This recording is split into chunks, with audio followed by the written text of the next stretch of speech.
Hi everyone, welcome back to Psychologics Education Program. Let's understand how the education affects the development of a nation on the basis of a small historical incident.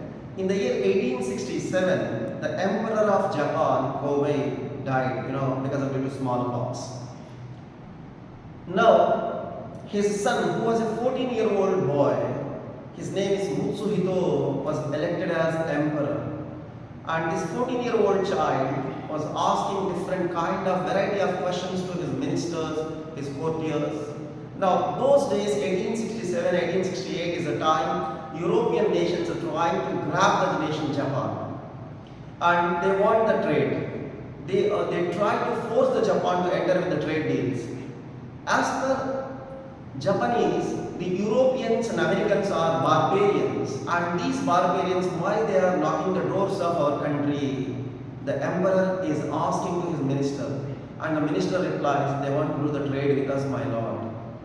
And the emperor listens to this word. And the second step, you see, emperor says, there are better big countries, more population in Korea, in China, in India.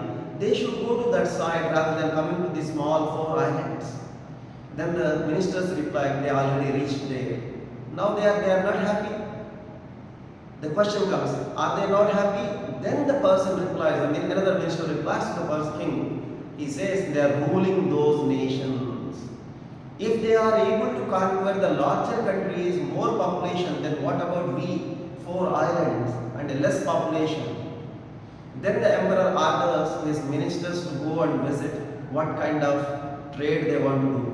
When they reach there, the emperor observes each and everything. The emperor asks them to notice and bring back the details. The emperor personally visits and sees the American and European ships.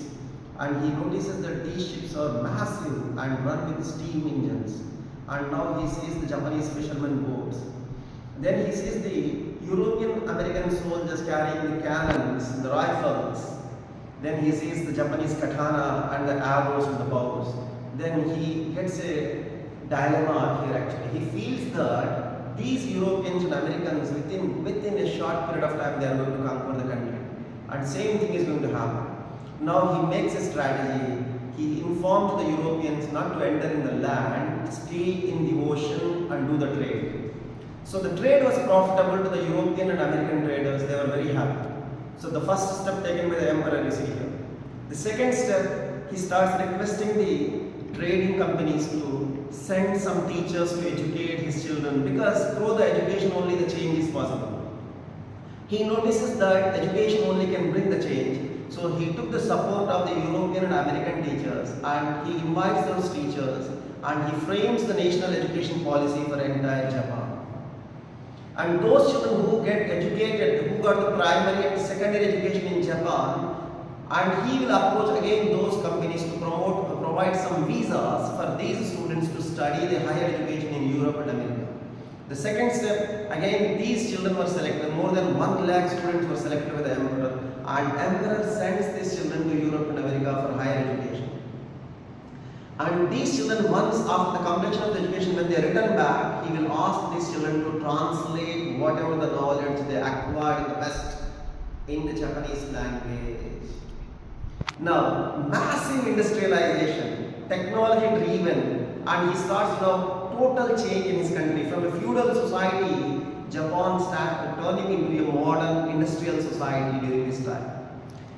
The second step he takes to modernize his army with the support of these Europeans. A small army basically with the support of the French and the American trainers, he will try to train. You will see this incidents of training the army in a movie called Last Samurai. This is basically based on the real incidents, real facts, this movie. Now slowly he modernizes. Just first step taken by him is education. And modern Japan, you see, in the year 1895, during the time of Mutsuhito, it defeated China. In the year 1905, it defeated Russia, the largest countries. After defeating the Russia, Japan was recognized as one of the major military and economic power in the world. And eventually, this economic development and the military development led to Japan also started colonializing the nations in the name of Asia for Asians. So So we can see here, of course, there are so many things which are happened which are not good. But how vision, you see the vision actually, the vision of the emperor changed the nation actually. So the education played a major role in the Japanese history. Thank you for watching. Stay connected with us for more videos.